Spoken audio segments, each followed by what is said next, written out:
Coba ya. Mangap-mangap dia.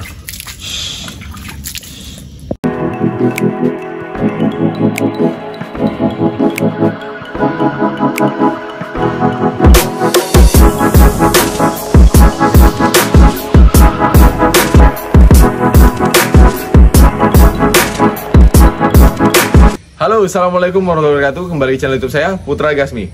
Oke teman-teman, jadi video kali ini di pagi ini masih jam 10. Oke, saya mau ngejinakin ular galak teman-teman. Ular galaknya ini jenis ular piton ya. Ular piton yang ukurannya ya lumayan gede sih. Udah 3 meter lebih atau ya kurang lebih 3 meter lah.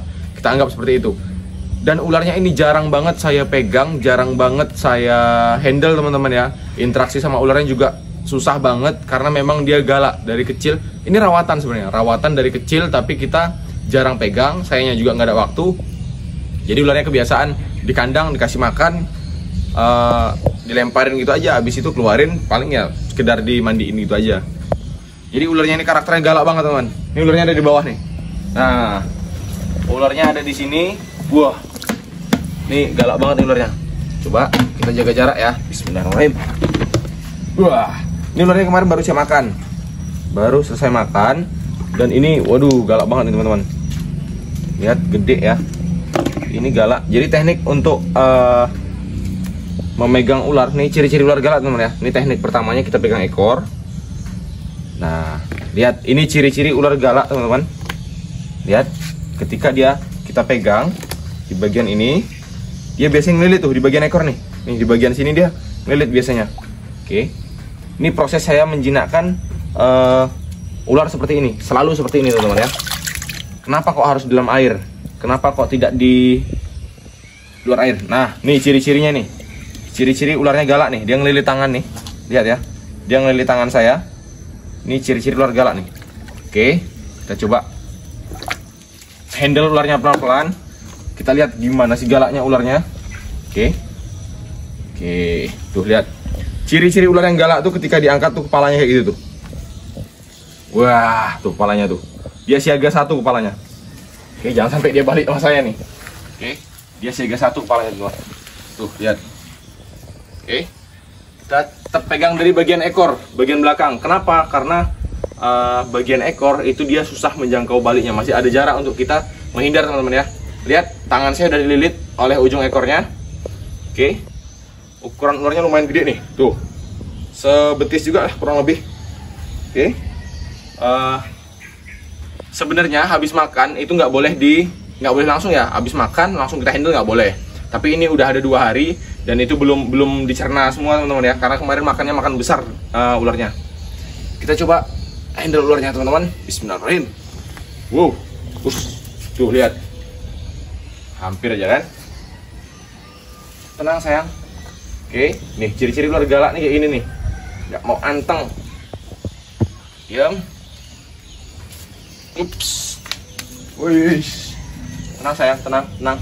Lihat dia ngelilit di bagian tangan saya teman-teman. Wis. Tuh.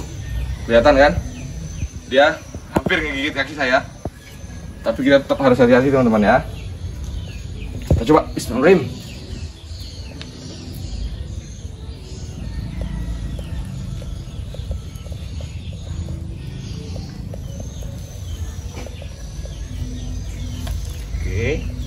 Tenang sayang, tenang. Wis. Wow. Lihat. Dia udah mulai agresif, teman-teman. Udah nggak ada. Aduh, tangan saya lilit lagi nih. Lepas. Oke. Tenang kamu nak ya. Jadi untuk ular segede ini itu masih bisa jinak, tapi kalau kita rutin dan telaten teman-teman ya. Kalau kitanya nggak telaten untuk ngehandle ularnya, megangin ularnya, itu nggak bakal jinak. Intinya ketika kita udah mau interaksi dengan ular, itu kita harus ekstra berhati-hati dan ekstra peduli teman-teman ya. Karena dalam proses penjinaan ular ini, itu kita harus menimbulkan kepercayaan terhadap ularnya.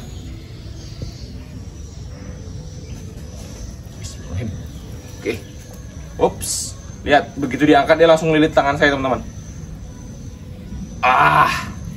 Oke, pelan-pelan. Nah, ini makanya saya lebih seneng kalau ngehandle ular tuh di air, teman-teman. Lihat tuh, nguber tangan tuh. Nguber tangan deh, teman-teman.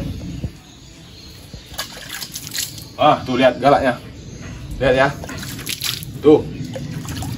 Disiramin air aja mangap-mangap tuh. Wah.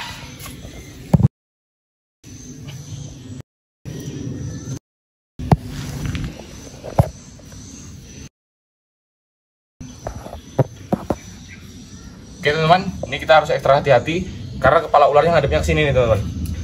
Coba ya. Tuh, mangap-mangap dia.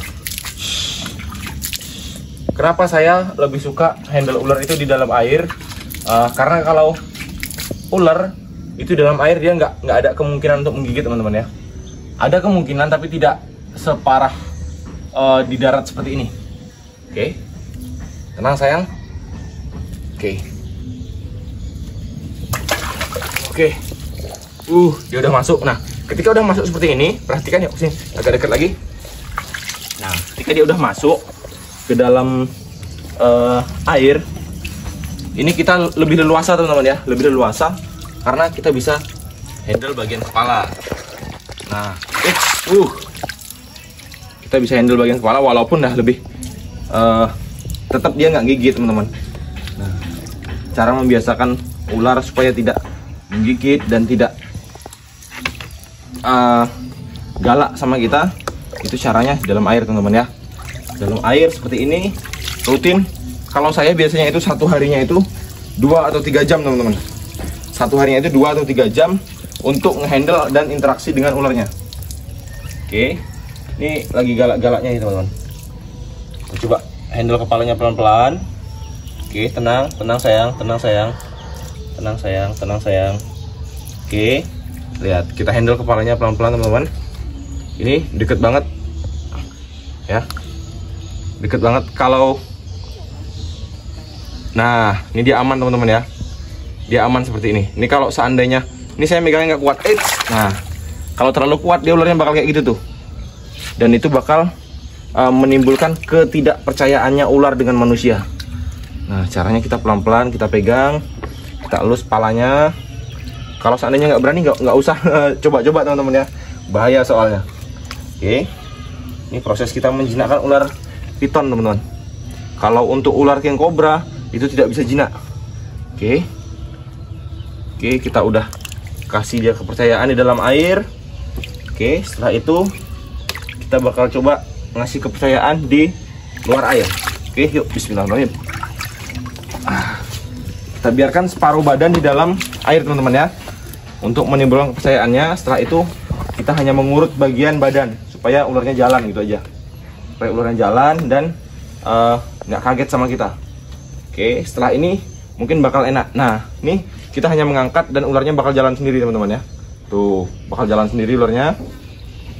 Oke, lakukan seperti ini terus rutin selama 2 jam per hari. Itu bakal membuat si ular nyaman dan menganggap kita itu bukanlah bahaya ataupun predator dari si ularnya.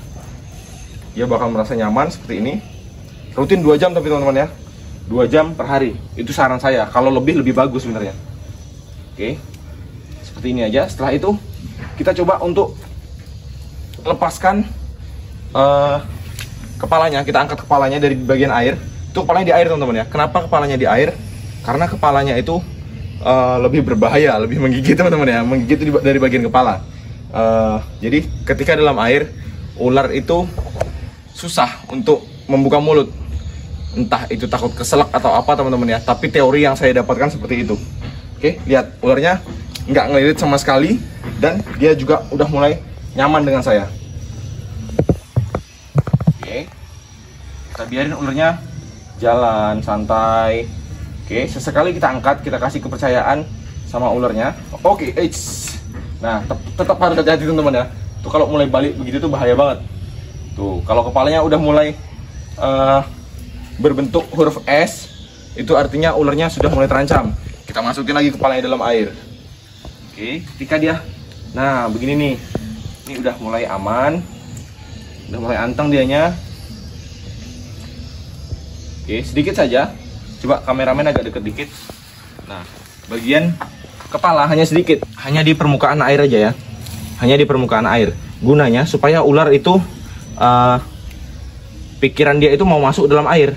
Nah, jadi dia jalan di tangan kita, dan interaksi dari tangan kulit manusia ke kulit ular itu lebih sensitif teman-teman ya. Ular itu merasakan gerakan dan suhu tubuh manusia melalui kulit-kulitnya teman-teman. Lihat bagian kaki saya dililit nih, itu tandanya dia mulai sedikit terancam teman-teman ya, mulai tidak nyaman. Bagaimana caranya supaya ularnya nyaman? Kita kasih kepercayaan lagi, kita masukkan separuh badan ke dalam air. Nah, setelah itu kita buka bagian ini. Oke, kita buka, tarik pelan aja teman-teman, jangan keras-keras banget. Nah, lihat, dia ganti ngelilit di bagian tangan ya. Ini resiko sebenarnya, hanya melilit. Selagi kepalanya di sana, ini kita masih bisa menguasai bagian ini untuk kita buka teman-teman ya. Walaupun ini dia lilit kencang nih. Nih contoh, dia lilit kencang. Nah, setelah itu lihat cara ular melilit.